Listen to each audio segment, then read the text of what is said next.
Hello, and welcome to the CDO Magazine interview series. I'm Dr. K.L Allen, Chancellor of WGU Ohio, and we're partnering with CDO Magazine, MIT, CDO IQ, and the International Society of Chief Data Officers in a series of interviews. Today, I have the absolute pleasure of talking with Dr. Andy Igonor, Associate Dean at WGU. Andy, how are you doing today, sir? I am doing well, Dr. Allen. Thank you very much for the opportunity. It's a pleasure to be here. I think it'd be great if you could tell us a little bit about yourself, as well as your career path. Absolutely. So I currently serve as an Associate Dean and Director of Academic Programs in the College of IT at Western Governors University. So my area of responsibility is in IT and cloud computing. Now, prior to that, I worked for a smaller institution here in Columbus, Ohio, as the Dean of the College of Business, that's Franklin University, where I oversaw business and IT programs. So my career actually spans, just a couple of decades at least. And it's mostly in the area of IT, cybersecurity, and cloud computing. And I've been very privileged to have worked in different countries, from Singapore to the United Kingdom, to Canada, here in the US. And a lot of my role has really been in the area of, the fields that I just mentioned.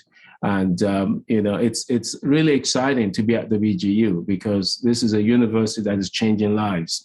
And I feel like a lot of what I've done in the past how many years really converges into what I do today at WGU.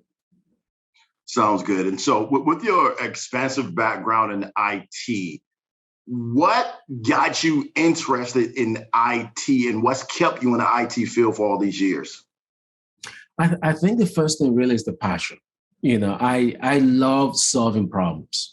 And I feel like IT is about solving problems. It involves a lot of critical thinking, and it's actually driven by innovation as well. Because if you look around us, there's always something that we're doing that has IT, in it. From the phones, that we use to communicate, to the Zoom technology that we're using right now to be able to communicate and collaborate, there's IT in it. So IT really is at the center of innovation.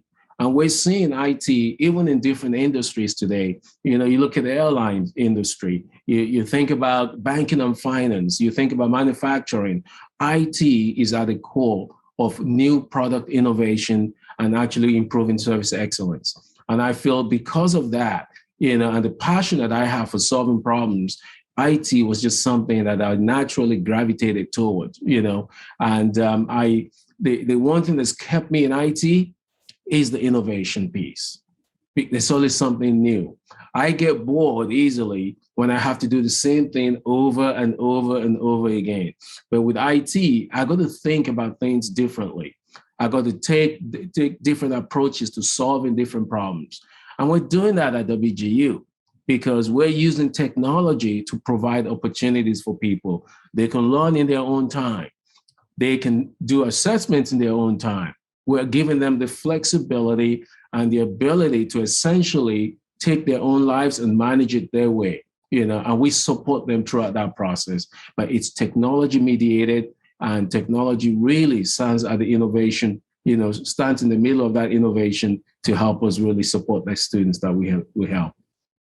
That's a lot of insight. And one of the things I love when I chat with you is just your passion about what you do and having that passion. So we're both minorities. You're a minority in IT, and that's when you read a lot of articles, there's an impetus on trying to get more minorities into the field of IT.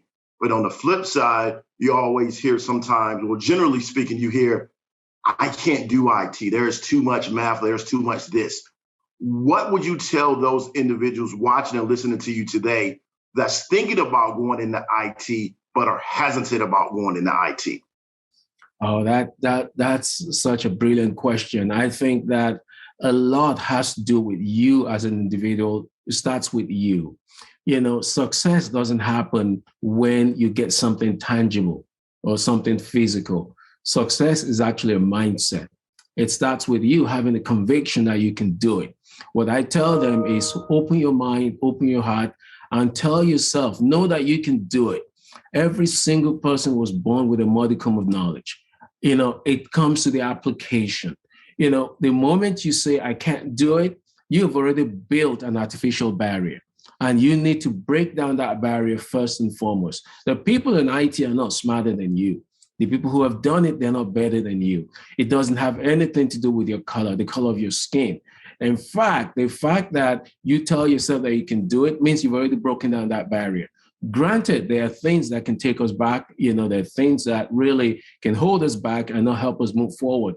But we make a conscious effort now to say, first and foremost, that I will not be the one who is going to stand in my way to succeed. We're going to deal with things along the way. But when you make up your mind that you're going to succeed and you're going to push through, you will find the support that you need, the resources that you need to help you move through. And we're doing that every day, trying to find ways to help people. But you have to make up your mind first and foremost that, yes, I'm going to go and do it. And I challenge, my brothers and sisters, I challenge people who look like me. And I say to them, you know what? Don't stand in your way of success. You can do it. I promise you, you can do it. It's not going to be easy. It's not going to be easy, but you can do it, And once you make up your mind and you say, I'm going to go for it, just try. If you don't try, you're not going to know. You can say, you know what? I think it's difficult. I don't think I can do it, but you haven't tried. It's better to try and fail to never try at all. That's what I would say. Sounds great. Well, Dr. Igonor, thank you for those words. If anyone's interested, feel free to go to www.wgu.edu for more information about Western Governors University. And so thank you, Dr. Andy Igonor, for joining me today. And please visit cdlmagazine.tech for additional interviews.